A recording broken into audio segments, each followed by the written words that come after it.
సాన్వి దోశ తింటావా?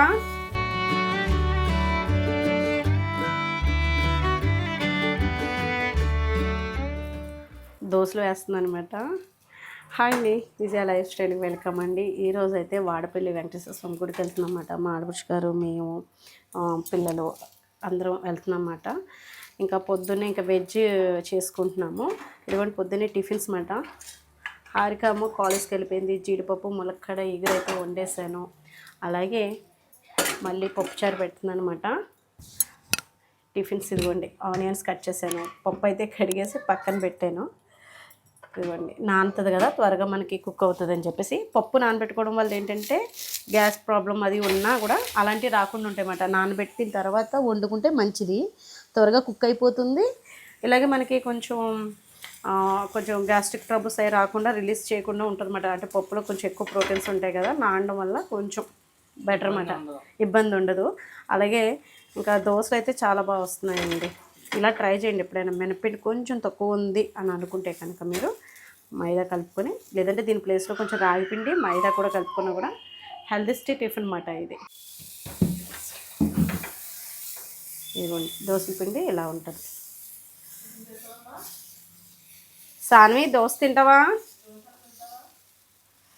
మా ఆడపడుచు గారితో పాటు రామాళ్ళు అంటే బెంగళూరు నుంచి వచ్చారన్నమాట. చిన్న ఫంక్షన్ ఉంటే ఇంట్లో ఫంక్షన్ కోసమని వచ్చారు. ఇంకా మాకైతే ఫంక్షన్ మా ఇంట్లో ఫంక్షనే కాకుండా ఇంకా బయట పెళ్ళిళ్ళు ఫంక్షన్స్ అన్నీ ఉన్నాయన్నమాట. ఇంకా అందరం వెళ్ళాల్సినవి అన్నమాట. ఖచ్చితంగా దగ్గర అన్నమాట. పెళ్ళిళ్ళు అయితేనే దగ్గర వాళ్ళు. ఇంకా వెళ్ళాలి, భీమవరం వెళ్ళాలి, సీతానగరం వెళ్ళాలి. మేమైతేని మా బావగారు అబ్బాయిది పెళ్ళి, అన్నయ్య వాళ్ళది, ప్రకాష్ అన్నయ్యది పెళ్ళి. గ్యాప్ లేదండి. ఇంతకు ముందు కూడా తిరుగుతున్నాం, ఇప్పుడు కూడా తిరగాలన్నమాట.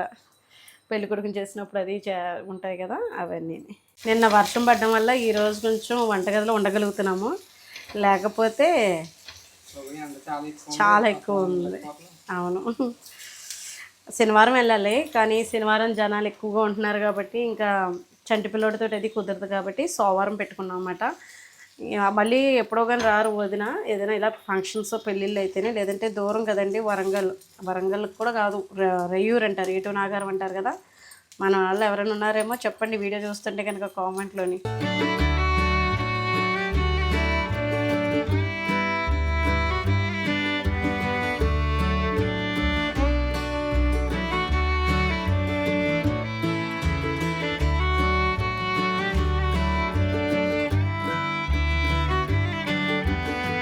టిఫిన్స్ అవుతున్నాయండి. ఇంకో పక్కన కృష్ణ వాళ్ళు కూడా బయలుదేరుతున్నారు, బాబుతో ఫస్ట్ టైం కదా అని ఇంకా లంచ్కి వచ్చేయమని అనమాట.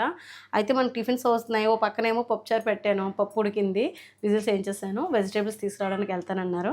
ఇదిగోండి రైస్ పెట్టేద్దామని. మీకు తెలుసు కదా, నేను అగారా వాళ్ళదే రాయల్ ఎలక్ట్రిక్ రైస్ కుక్కర్ అయితే యూజ్ చేస్తూ ఉంటాను. ఇలా చుట్టాలు అది వచ్చినప్పుడు డైలీ కూడా నేను యూజ్ చేసుకుంటాను అనమాట. ఇది సెరమిక్ కోటెడ్ పాట్ అండి. ఇందులో మనకి 6 ప్రీసెట్స్ అయితే ఉంటాయండి.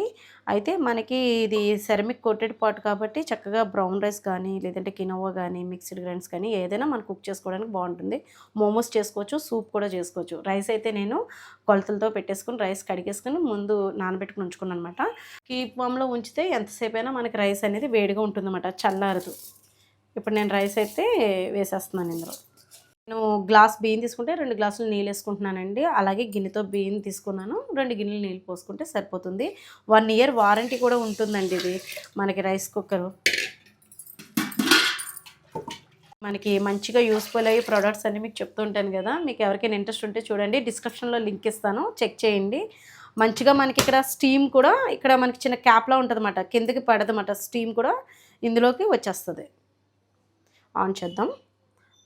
మనం ఇప్పుడు వైట్ రైస్ కదా, స్టార్ట్ అవుతుంది. ఆన్ అయింది కదా. ఇప్పుడు మనకు వైట్ రైస్ మోడ్లో పెట్టుకున్నాం కాబట్టి ఇదే చక్కగా కుక్ అయిపోతుందండి. లేదా కినోవా రైస్ తీసుకుంటే కినోవా ఆన్ చేసుకోవాలన్నమాట, లేదా బ్రౌన్ రైస్ అయితే బ్రౌన్ రైస్ ఆన్ చేసుకోవాలి. ఇంకా బీరకాయ పచ్చడికి కూరగాయలు తీసుకొచ్చారండి. రైస్ అయిపోయింది, చూపిస్తాను, ఇలా దగ్గర చూపించమ్మా. ఇది పెట్టేసి వెళ్ళిపోయానండి. ఇదిగోండి, కరెంటు పోయింది, లేకపోతే వామ్లో ఉంటుంది అన్నమాట. కీప్ వామ్లో. ఇప్పుడైనా వామ్గానే ఉంది, కరెంట్ పోయింది కానీ కరెక్ట్గా రైస్ అయిపోయింది అన్నమాట. మధ్యలో అయితే కనుక ఇబ్బంది పడితేనేమో బాగా అయిపోయింది చక్కగానే. ఇదిగోండి ఇంకా పచ్చడికి నేను రెడీ చేసుకుంటున్నాను అనమాట. కొత్తిమీర అది కొంచెం వేద్దామని. ఇదిగోండి ఒక బీరకాయ తీసుకున్నాను, ఒక 3 టమాటాలు తీసుకున్నాను, పచ్చిమిర్చి, వంకాయలు, అలాగే ఎల్లుల్లిపాయలు. ఇదిగోండి ఇక్కడ తాలింపు వేసేస్తున్నాను. ఒక పక్కన సాంబార్లో ముక్కలు వేసానమాట, పప్పుచారులో సాంబార్. ఇంకా వెజ్జే కదండి, ఇంకా ఏ నాన్ వెజ్ తినరు కదా. ఇదిగోండి జీలకర్ర, కొంచెం ధనియాలు, ఒక అర స్పూను ఏదో అలా చేతితో వేసినట్టు, పచ్చెనపప్పు మట్టుకు ఒక 2 స్పూన్లు వేసుకున్నాను. ఇది వేయించుకోవాలి మనం.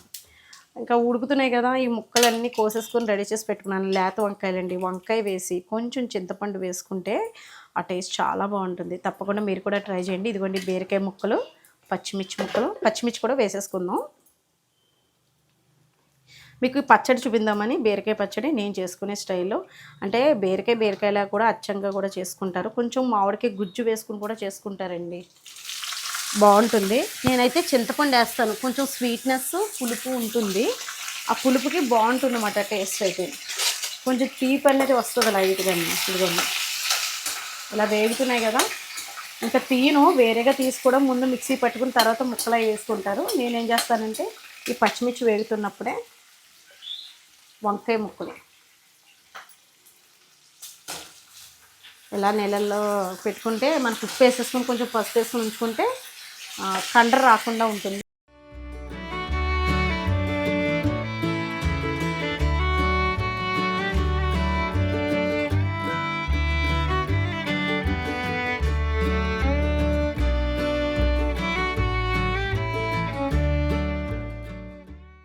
అన్నిటికన్నా లాస్ట్లో టమాటా, కొత్తిమీర అవి యాడ్ చేసుకుంటే సరిపోతుంది. ఇదిగోండి బీరకాయ పచ్చడికి ఇంకా మనకి టమాటాలు, లాస్ట్లో కొత్తిమీర వేసి ఒక 10 నిమిషాలు మగ్గబెట్టేసి చింతపండు కూడా వేసేసాను. ఇదిగోండి ఈ మాత్రం చింతపండు తీసుకున్నాను. మీకు కొంచెం పులుపు ఇష్టం అయితే కొంచెం యాడ్ చేసుకోండి. ఉప్పు కూడా యాడ్ చేసేసాను. ఇది చల్లారిన తర్వాత మిక్సీ పట్టేస్తే సరిపోతుంది. ఇంకా పప్పుచారుకి కూడా విజిల్స్ పెట్టేశాను, మళ్ళీ ముక్కలు పెట్టి ఒక విజిల్ వేయించాను అనమాట. అది కొంచెం అయిన తర్వాత ఇదిగోండి చింతపండు నానబెట్టి ఉంచాను. అలాగే బ్రౌన్ రైస్ మీ అన్నయ్య గారికి, వైట్ రైస్ ఎలాగో చేస్తాను కదా, ములక్కాడ జీడిపప్పు కూడా చూపించాను కదా. పచ్చడి, పప్పుచారు, ములక్కాడ జీడిపప్పు ఎగురు, ఇంకా అవి సరిపోతాయి. సాయంత్రం ఒక గుడికి వెళ్తామన్నమాట, వాడపల్లి. ఇప్పుడు కూడా జనం ఉన్నారండి, అంటే వెళ్తున్నారు. శనివారమే కాకుండా ఉత్తి రోజుల్లో కూడా. మరి శనివారం అసలు ఖాళీ ఉండట్లేదు కదా. 7 వారాలు వెళ్తే అనుకున్నది మంచిగా జరుగుతుందండి. వంటలు అయితే అయిపోయినాయండి, ఇంకా భోజనాలు వడ్డించడం ఒకటి ఆలస్యం అన్నమాట. 11:30 అయింది. సింపుల్గానే చేస్తాను కదా, పప్పుచారుని ఒక రోటి పచ్చడి, ఒక కర్రీ చేశాను అంతే. ఇంకా మధ్యాహ్నం నుంచి వెళ్దాం అనుకుంటున్నాం, పొద్దుటే కుదరదన్నమాట. ఇంకా గుడికి వెళ్ళడం మాకు కుదరలేదు. వెళ్తే బాగానే ఉంది, ఉదయమే వెళ్దాం అనుకున్నాం కానీ అవ్వేటట్లేదని చెప్పేసి ఇంకా సాయంత్రానికి పోస్ట్పోన్ చేసేసుకున్నాము. అయితే ఇంకా మామూలుగా అయితే నేను రోటి పచ్చడికి ఎప్పుడు కూడా పచ్చి ముక్కలు కోసుకుంటానండి. అవి టేస్ట్ చాలా బాగుంటాయి అన్నమాట. ఇప్పుడు అవి కూడా కట్ చేసుకుంటాను. మనకి ఇంకా బ్రౌన్ రైస్ ఉంది, నానబెట్టి ఉంచాను. ఇది విజిల్ వేయించాలన్నమాట. రైస్ నానితే కొంచెం త్వరగా కుక్ అవుతుందని బియ్యం కడిగేసి పక్కన పెట్టి ఉంచాను.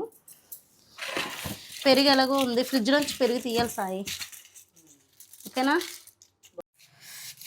పచ్చిమిరపకాయ ముక్కలు బాగుంటాయి కదా సాయి, ఇష్టంగా తింటావు కదా. ఇంకా రోటి పచ్చడి అంటేనే, రోటి పచ్చడిలోకి ఇలాగా పచ్చిమిరపకాయ ముక్కలు, ఆనియన్స్ పెట్టుకుంటే కనుక భలే టేస్ట్ అనిపిస్తుందండి. పచ్చడిలో కలుపుకోకుండా వేరే గిన్నెలోకి మనం కట్ చేసి పక్కన పెట్టుకుందాం.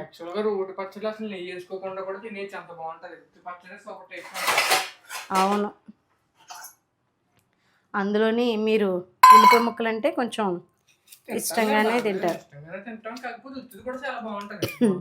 రోటి పచ్చడి తాలింపు అయితే వేసుకోవచ్చండి. జీలకర్ర, కొంచెం ఆవాలు, ఎండుమిర్చి, కరివేపాకు వేసుకోవచ్చు తాలింపు. నేను ఇంకైతే వేయలేదు.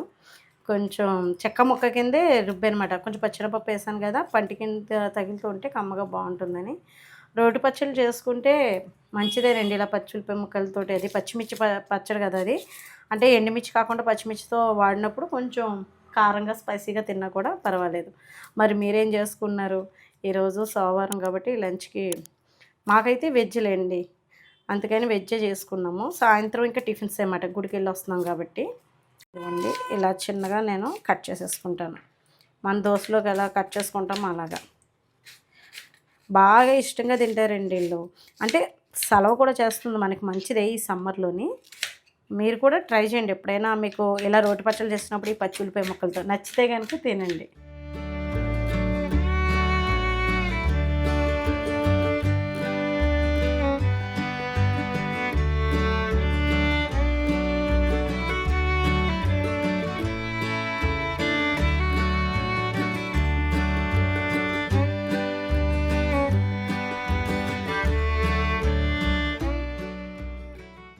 వంటగదిలో గుమ్మాయింపు ఎక్కువైపోయింది ఉండి. ఈరోజైతే ఎండ మళ్ళీ బాగా వచ్చేసింది కదా. ఇదిగోండి అన్నీ తెచ్చేసాను, టేబుల్ మీద పెట్టేసాను. పప్పుచారు, ముక్కలు పెద్దగా ఉండవులేండి, తక్కువే వేసాను. జీడిపప్పు, ములక్కాడ ఇగురు. ఉప్పు సరిపోయిందో లేదో చూడలేదు, పొద్దున్నే చేశాను అది. ఇదేమో పప్పు మనకి రోటి పచ్చడి. ఈ రోటి పచ్చడి ఉల్లిపాయల కాంబినేషన్ అనమాట. రెండు ఒక దుక్కుని పెట్టేస్తాను అనుకోండి, మర్చిపోకుండా ఉంటాము. ఇంకా ఇదండి ఈరోజైతే లంచ్కి అయితేనే. ఇంకా రైస్ ఏమో కుక్కర్లో పెట్టేశాను. రైస్ ఇంకా తీయట్లేదండి, గిన్నె చల్లారిపోతుందని కీప్ వామ్లో ఉంచేసాను అనమాట. వేడిగా ఉంటుంది తినేటప్పుడు కూడా, మనకి బిగ్సిపోవడం ఇంకా అలా ఉండదు అనమాట, బాగుంటుంది. దీని లింక్ డిస్క్రిప్షన్లో ఇస్తానండి, రైస్ కుక్కర్ లింకు ఒకసారి చెక్ చేయండి. రాయల్ ఎలక్ట్రిక్ రైస్ కుక్కర్ అనమాట అది. ఇంకా మేమైతే ఇంకా లంచ్ అయితే చేసేసిన తర్వాత మధ్యాహ్నం నుంచి గుడికి అనేది వెళ్తాము. వీడియో తీయడం అయితే కుదరదులేండి అక్కడైతేనే. ఇదండి ఈరోజైతే వీడియో అయితేనే చూసారు కదా. ఇంకా ఎలాగో పెరిగేది ఉంటుంది కాబట్టి కామనే కాబట్టి ఇంక చూపించట్లేదు. కానీ వీడియో నచ్చితే కనుక లైక్ చేయండి, షేర్ చేయండి, సబ్స్క్రైబ్ చేసుకోండి. బాయ్ అండి.